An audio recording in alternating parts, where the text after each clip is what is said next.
My calling is of being a songwriter. I didn't think of it as a calling, I just thought it was what I would do with my life. I don't know what I thought, I was just crazy back then.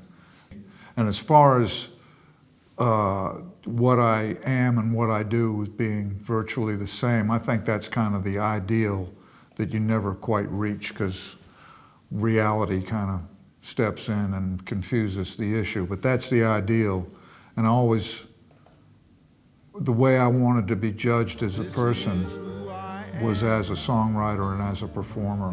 All the other things, especially at that time in my life, I was just screwing up badly, but the music was the one thing that I seemed to have a handle on. This is who I am. This is my song. As far as my, musical influences early on,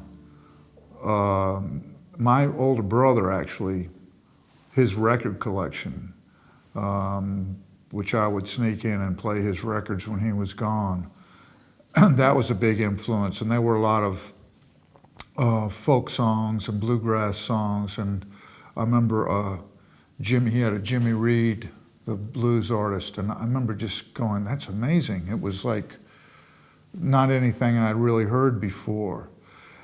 And another thing that I had that I've looked back on is I had a paper route on Sunday morning, and the whole town would be asleep, and I basically was by myself delivering these papers, and I would just sing what was on the radio, and I could just sing full voice. I didn't have to keep it to myself. I was,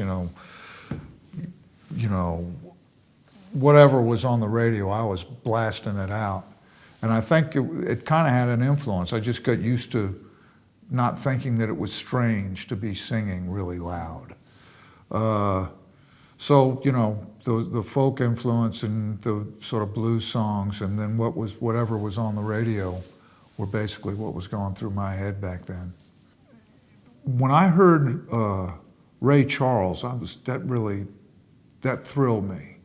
And I remember I was getting my hair cut at the barber shop, and I was sitting there, and I'd go there. This was the place where I'd always go to get my hair cut.